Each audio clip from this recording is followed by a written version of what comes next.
Ramayan episode 3 में आपका स्वागत है।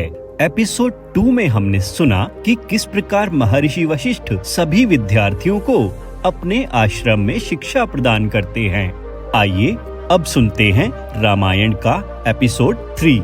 गुरुकुल में चारों राजकुमार और अन्य सभी विद्यार्थी गुरु की सेवा करते, पशुओं की देखरेख करते और विभिन्न विषयों का ज्ञान प्राप्त करते। समय के साथ गुरुकुल में शिक्षा ग्रहण करते हुए चारों राजकुमार अब बड़े हो जाते हैं। तो महर्षि वशिष्ठ सभी विद्यार्थियों को मनुष्य शरीर में मौजूद 7 चक्रों का ज्ञान देते हैं और कहते हैं, मनुष्य शरीर में 7 चक्र होते हैं।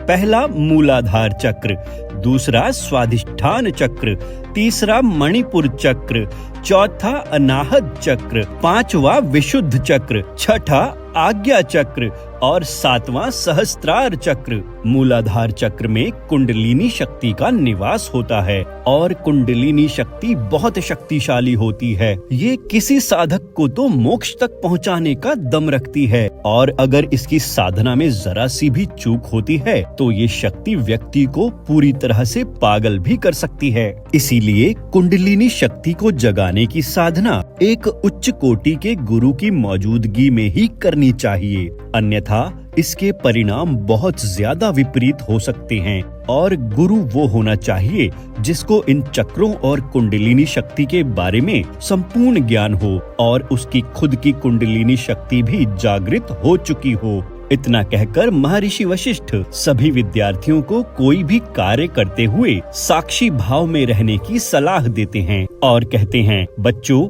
आज महाशिवरात्रि है तो आप सभी मेरे साथ चलकर भगवान भोलेनाथ की आराधना करो। भोलेनाथ के मंदिर में जाकर महर्षि वशिष्ठ और सभी विद्यार्थी भोले बाबा पर दूध और जल चढ़ाकर उनकी आराधना करते हैं। पूजा आराधना के बाद महर्षि वशिष्ठ सभी विद्यार्थियों के साथ आश्रम आ जाते हैं। आश्रम में गुरु माता आश्रम के ही एक जामुन के पेड़ से जामुन तोड़कर सभी को खिलाती हैं। वैसे तो गुरु माता को सभी विद्यार्थियों को भोजन आदि कराते हुए वर्षों बीत गए हैं, लेकिन आज गुरु माता की आंखें कुछ नम हैं, क्योंकि अब सभी विद्यार्थियों का उनके घर वापस जाने का समय नजदीक आ गया है। और महर्षि वशिष्ठ ने सभी विद्यार्थियों के घर पर संदेशा भी भिजवा दिया है कि वे अपने बच्चों के लिए घर के वस्त्र भिजवा दें, ताकि जब उनको गुरुकुल से घर भेजा जाए तो वे घर के वस्त्र धारण करके ही घर जाएं। उधर राजमहल में संदेशा मिलने के बाद राजा दशरथ और उनकी तीनों रानियां ये संदेशा सुनकर खुशी से झूमने लगते हैं।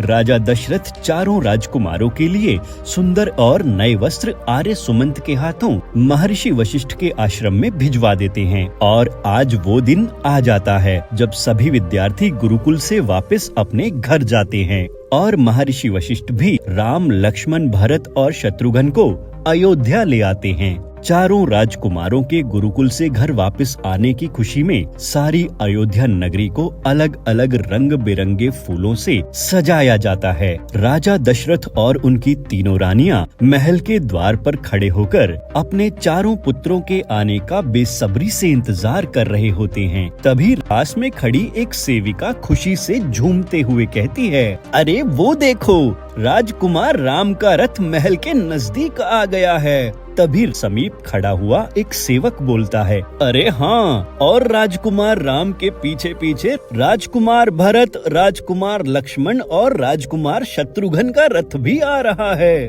तो बजाओ ढोल और नगाड़े, खुशियाँ मनाओ, गीत गाओ, सारी अयोध्या नगरी में मिठाइयाँ बंटवाओ। अपने अपने रथों से उतरने के बाद चारों राजकुमार पिता दशरथ और अपनी तीनों माताओं के पैर छूकर उनसे आशीर्वाद लेते हैं और उनके माता पिता भावुक होकर उन्हें गले से लगा लेते हैं। फिर राजा दशरथ महर्षि वशिष्ठ से, जो कि चारों राजकुमारों को गुरुकुल से अयोध्या छोड़ने आए हैं, प्रार्थना करते हैं कि वे महल में चलकर कुछ भोजन करके विश्राम कर लें। चारों राजकुमारों के आने से राजमहल और पूरी अयोध्या नगरी में रौनक लग जाती है, चाहे वो राजा हो या रानियां, या फिर अयोध्या की प्रजा हो, और या हो महल के सेवक, या फिर हो वो अयोध्या के सैनिक तथा मंत्रीगण, सभी बेहद खुश होते हैं। नमस्कार दोस्तों, ये था रामायण का तीसरा एपिसोड। हम बहुत जल्द रामायण का चौथा एपिसोड ले आएंगे, तो आप हमारे चैनल को सब्सक्राइब जरूर करें ताकि रामायण का अगला एपिसोड आते ही